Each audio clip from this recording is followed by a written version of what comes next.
Selamat pagi rekan-rekan pendidikan dimanapun berada. Kali ini kembali jumpa dengan video saya seputar dunia pendidikan. Ya. Kali ini saya adalah seorang kepala sekolah di sebuah sekolah dasar di Bukit Tinggi. Dulu, sebelumnya tentu kita harus melalui proses sebagai guru dulu. Nah, jadi saya menjadi guru semenjak 2003 sampai tahun 2016. Pengalaman yang cukup panjang. Kali ini saya akan bercerita tentang beberapa hal yang sering kita lakukan di sekolah, ya.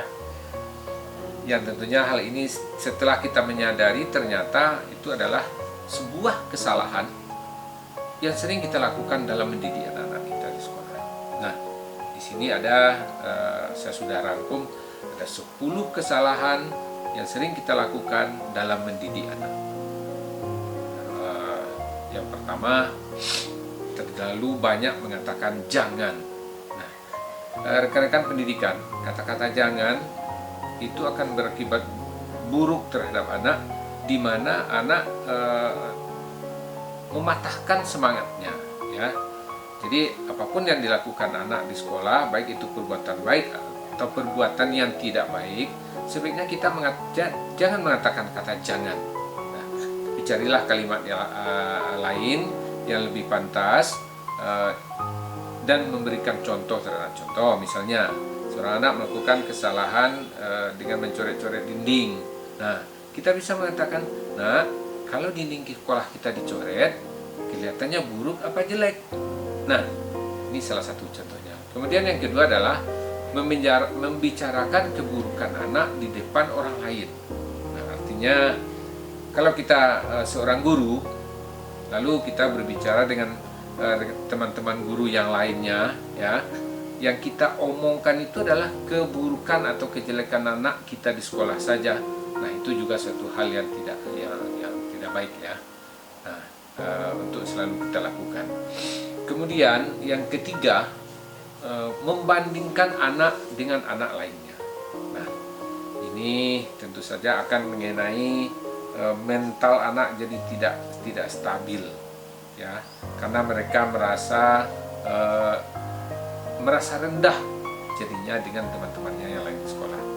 Nah, contoh di dalam kelas, seorang anak yang pandai dan seorang anak yang tidak pandai, atau contoh lagi, anak yang mengerjakan tugas dengan baik dan anak yang mengerjakan tugas dengan salah, lalu kita bandingkan.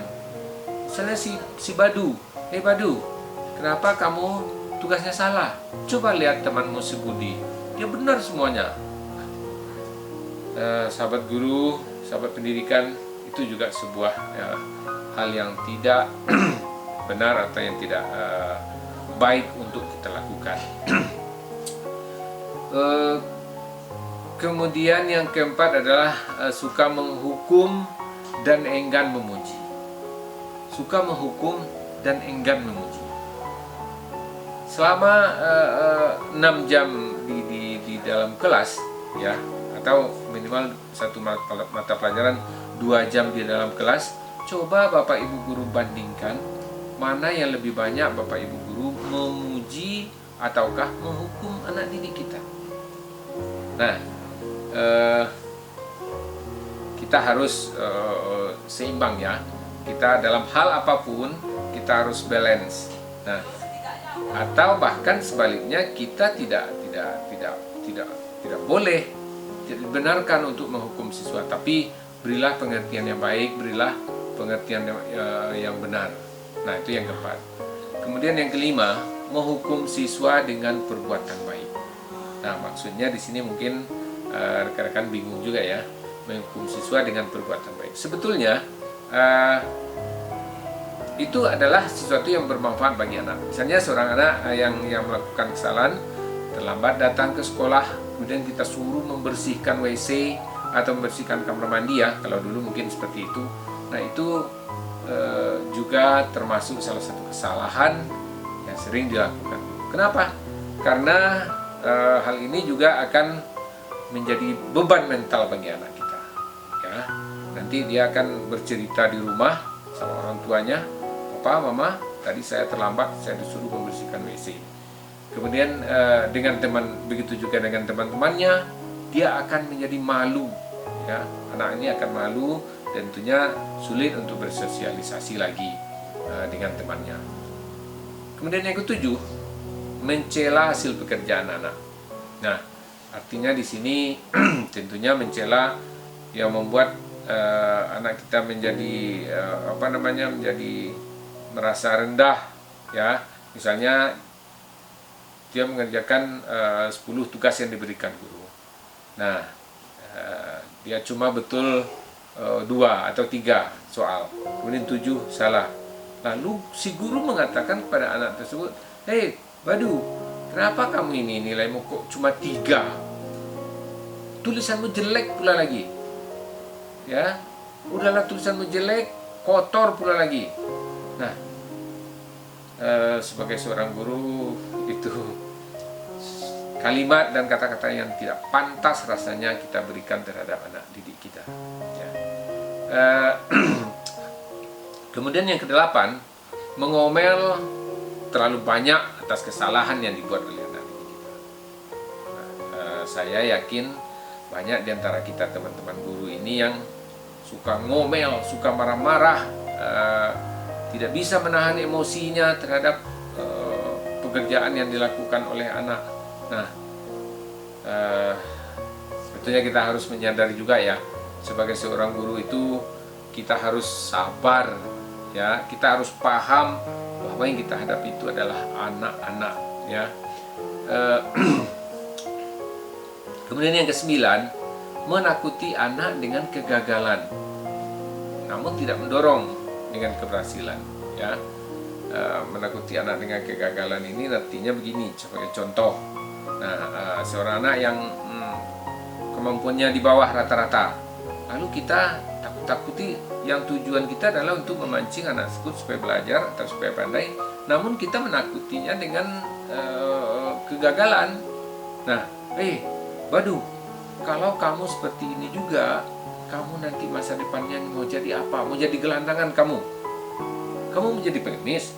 Kamu mau meminta-minta di jalan? Nah, itu sebuah yang kata-kata yang juga menurut saya tidak pantas kita sampaikan kepada anak-anak didik kita. Kemudian yang ke-10, melabeli anak dengan label negatif. Nah, tentunya hal ini banyak sekali kita rasakan atau kita lakukan, ya. Mengatakan anak dengan bodoh, ya, kamu bodoh, kamu jorok, atau kata-kata lainnya.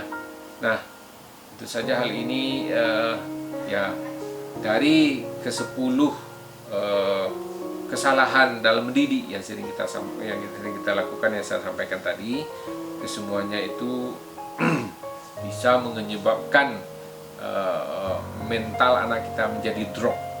Nah, jadi rekan-rekan pendidikan dimanapun berada, sebagai seorang guru, marilah kita sama-sama mengoreksi diri kita sama-sama memperbaiki diri kita dengan kesalahan-kesalahan, atau dengan katakanlah dengan apa yang saya sampaikan tadi. Saya tidak bermaksud mengajari teman-teman semua, namun pengalaman apa yang saya sampaikan tadi adalah merupakan sebuah pengalaman yang rasanya bisa bermanfaat buat kita semua. Mudah-mudahan dengan video ini bisa bermanfaat buat rekan-rekan semua untuk generasi bangsa kita yang lebih baik lagi. Dan jika rekan-rekan suka dengan video saya, jangan lupa mohon bantu di like, comment, subscribe, dan bagikan. Mudah-mudahan juga bermanfaat buat rekan-rekan kita dimanapun berada. Salam pendidikan. Assalamualaikum warahmatullahi wabarakatuh.